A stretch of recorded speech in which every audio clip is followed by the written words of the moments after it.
Hello दोस्तों, welcome to C I tuition पे आप सभी का स्वागत है। कैसे हो आप सभी? उम्मीद करता हूँ अच्छे होंगे, पढ़ाई कर रहे होंगे। चलिए शुरू करते हैं आज का सेशन। देखिए, NSTI वडोदरा, ठीक है, गेस्ट फैकल्टी की वैकेंसी आई हुई है। ठीक है, इसमें ITI डिप्लोमा और डिग्री और CITS पास बच्चे अप्लाई कर सकते हैं। ठीक है, अब इसमें क्या चाहिए आपको, एक्सपीरियंस कितना होना चाहिए, सैलरी क्या मिलेगी, क्या सभी स्टेट वाले अप्लाई कर सकते हैं नहीं कर सकते, इन सब के बारे में डिटेल नोटिफिकेशन आपको देने जा रहा हूँ। पहली चीज़। दूसरी चीज़ अपने दिमाग में भर लीजिएगा कि वैकेंसी चाहे कितनी भी कम हो, अगर एक भी वैकेंसी आ रही है फिर भी फॉर्म भरिए। क्यों? क्योंकि भाई किसी भी कॉलेज में, किसी भी NSTI ITOT या किसी भी ITI कॉलेज में एक ही दो अगर वो पर्सनली वैकेंसी निकाल रहा है तो एक ही दो टीचर की आवश्यकता होगी, वहाँ 25 टीचरों की आवश्यकता नहीं होगी। तो आप ये मत सोचिएगा कि नहीं एक ही वैकेंसी आई है, आप फॉर्म को जरूर अप्लाई करिएगा। आपके ट्रेड से संबंधित है तो आप अपना फॉर्म जरूर अप्लाई करिएगा। चलिए शुरू करते हैं सेशन।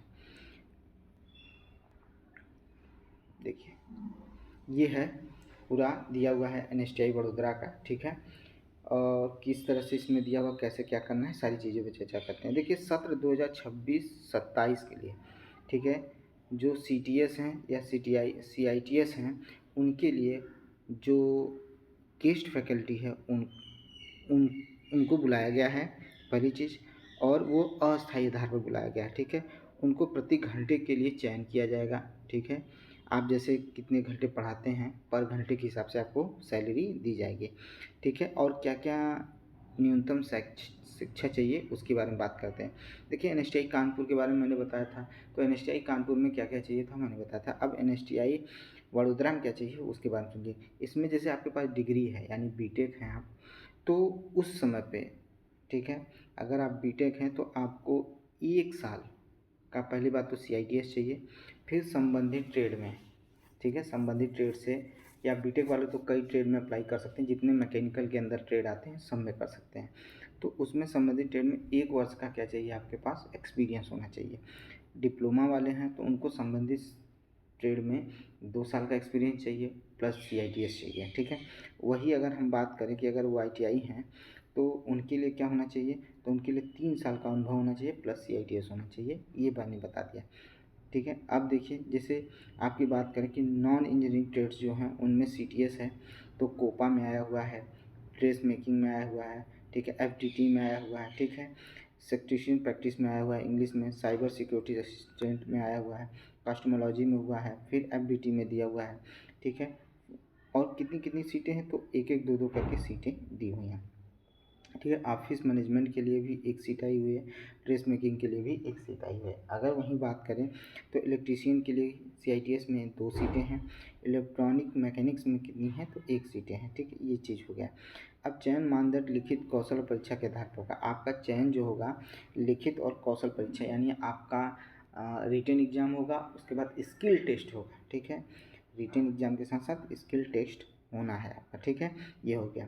अतिथि संकाय को नियुक्त पूर्णतः अस्थायी आधार पर होगी। नियुक्ति करने वाले प्राधिकारी को, ठीक है, द्वारा बिना कोई कारण बताए भी समय यह मतलब आपको बिना कोई कारण बताए भी आपको निकाला जा सकता है या वैकेंसी निरस्त भी की जा सकती है। अब देखिए, CDS पाठ्यक्रम के लिए 6 घंटे प्रतिदिन के मान से 200 रुपये प्रति घंटा, जबकि CITS के लिए 6 घंटे प्रतिमान से 250 रुपये प्रति घंटा की दर से आपको क्या मिलेगा, पेमेंट मिलेगा।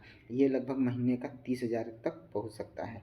ठीक है, आवेदन कैसे करेंगे, तो आपको आवेदन पत्र अभी मैं दिखा देता हूँ, वेबसाइट पर अवेलेबल है, उसको आप डाउनलोड कर लीजिएगा। कहाँ मिलेगा, तो यही है आपका NSTI W वडोदरा, ठीक है, .dgt.gov.in पर हमको ये जो एप्लीकेशन फॉर्म है वो मिल जाएगा। ठीक है, और उसको क्या करना होगा, स्वप्रमाणित करके आपको क्या करना होगा, पोस्ट करना होगा। ठीक है, पहले देखिए कैसे करना है।